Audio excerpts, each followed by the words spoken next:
What is the definition of good tea? Does it need to be something that's complex, nuanced in flavour, has depth, aftertaste and huigan? Is it simply tea that you enjoy? It's true that good tea should contain some or all of the above points, but I believe there's more to it than this. You see, truly great tea is more than just what you experience in the cup.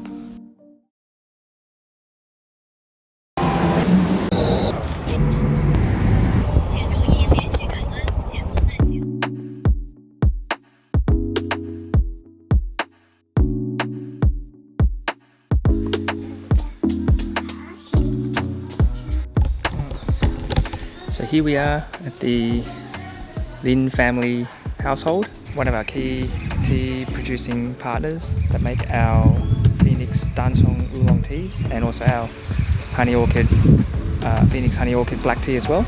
This is where they do all their charcoal roasting, and they've recently switched all their baking facilities to be charcoal roasting now, focusing on higher end Dancong teas.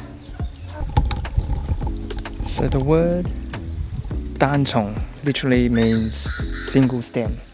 So that kind of refers to the shape of these tea trees, which is unique. They're different from normal tea plants in that, as you can see, they're all kind of single stem, single trunk kind of tea plants. Individual single trunk tea plants.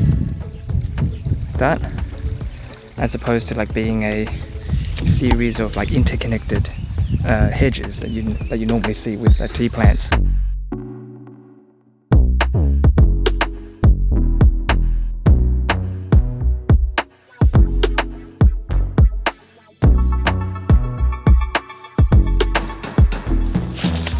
Alright, let's see where we're going here.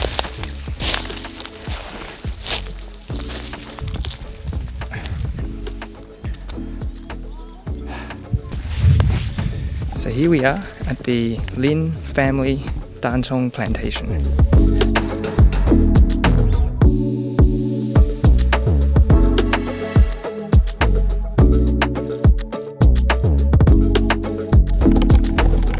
So this is where this all here, that's the honey orchid or the Milanxiang cultivars.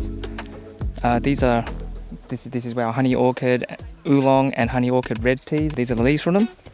And if you look at these leaves, as you can see, these leaves are all, because we're heading into summer, they've all been bitten by bugs, by the leaf hoppers, which it's a good sign because it means there's no pesticides that are being used to kind of scare them off. And what our producer, what he's told us is that during summer they really don't kind of cultivate, like that they don't make tea with these leaves. They just kind of let them, let the bugs do their thing, and then over time they'll fall off, and then during the winter they'll regrow, and then there won't be any bugs, and then that's when they make the winter varieties of the Dancong oolongs. So usually the Dancong teas, they get made in two main seasons, which is spring and winter.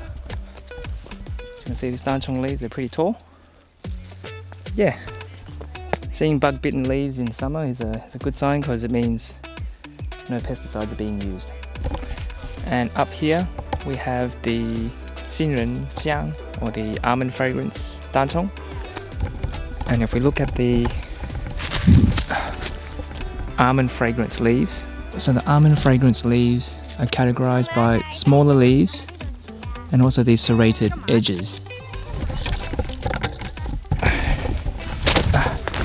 When compared to these larger honey orchid Milanxiang leaves. So down here, this is honey orchid Milanxiang. Up there is the almond fragrance. These guys here are the Ao Fu Ho cultivar. Not too familiar with this one, but from what I can see, the trees for these plants are a little bit taller. These ones are actually quite tall. If we look at them, they're these guys here. So these are taller trees. Leaves are quite big. We'll see if we get to taste them later on. Okay. So here we have the duck poop. So these leaves are even, some of these are quite big. Others are still fairly young. And then down here, these are the Da Wu Ye, or what we've called the Phoenix dark leaf cultivars. There's the dark leaf, and there's the almond fragrance, and that's the honey orchid. As you can see, dark leaf is pretty dark compared to the other styles of Dancong there. Dark leaf, normal. So while the Lynn family plantation is full of great quality leaves and a range of different Dancong cultivars, they also source and produce teas from ultra high grade Dancong leaves from other parts of the Phoenix Mountains.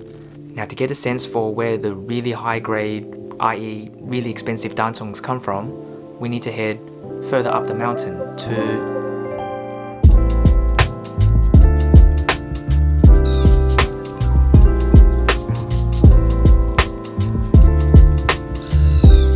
So up here we're at about 1,200 meters above sea level. The Lynn family plantation, the Dancong plants there were pretty tall, but they're nothing. Like, they're dwarfed when, like, they look like dwarves when compared to these trees here. Like these trees down here, you can't see it because we're kind of quite far, but those are they're pretty large trees, like deep roots, quite large, and super peaceful and super quiet up here.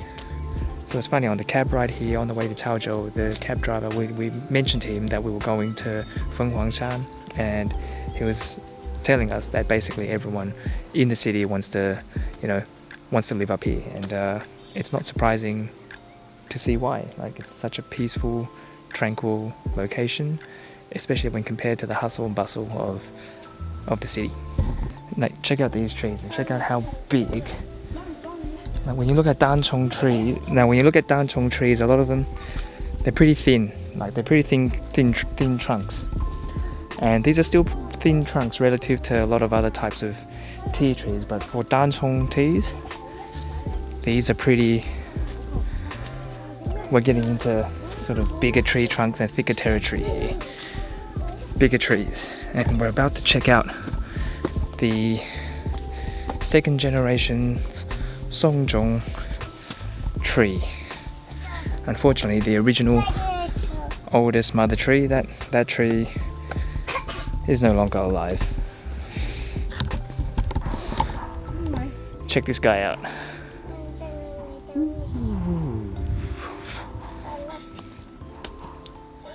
For Dancong, that's pretty massive. Yes, if you're interested in this tea, there's a number. This bad boy here, 400 years old.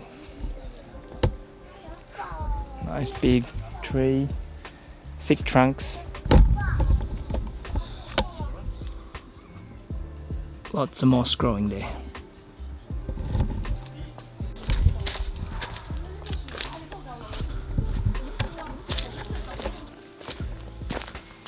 So one of the things that I've noticed when on the drive up here was that a lot of the mountains were actually, like, they've kind of, I guess, opened up the mountains a bit more and planted sort of new Dancong plantations around. Now, I guess, you can't get in the way of progress in business as Dancongs become more popular, not just across China but across the world. Demand grows. They need to, I guess, grow and make more Dancongs, and kind of have mixed feelings about this because whilst I'd love to see teas like Dancongs gaining in popularity, more people finding out about it and enjoying it, I guess there's two issues there. Like, one, it's not the most ecologically friendly thing, to do for the mountains, and also too, it's not exactly going to be the best tasting teas as well. And I guess, but you know, you can't really get in the way of progress, and you know, it's a little tricky. So by the time we arrived in Fenghuangshan this time, the Lynn family had already produced pretty much all of their varieties of Dancong teas into Maocha or raw tea. Now all this Maocha are then packed and stored in these large plastic bags, awaiting their final charcoal bake. So all the teas produced by the Lynn family undergo a charcoal firing during the final bake stage of production. It's a labor-intensive process that requires constant monitoring of the temperature and also careful handling so as not to drop any stray tea leaves into the charcoal. This would create smoke that would then permeate through the tea leaves, and unless you're making smoky lapsang souchong, it's not a desirable outcome.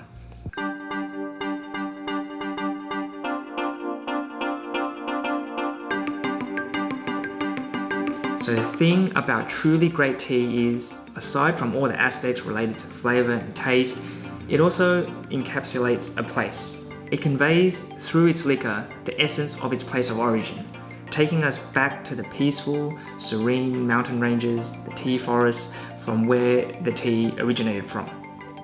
And teas, just like the one in this tin, which was gifted to us by Mr. Lin just before we left the mountains, illustrates this point perfectly.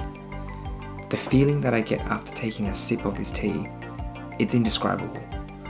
As weird as it might sound, it really feels like I'm tasting the essence of the Phoenix Mountains in a teacup. And each time I take a sip, I'm instantly transported back to the mountains, back to the forests, and the peace and quiet that surrounds them. When we asked Mr. Lin what tea was this, he just smiled and said, "If it's average tea, I would be giving you a whole lot of it. As I'm only giving you a fairly small amount, you can rest assured that it's good tea."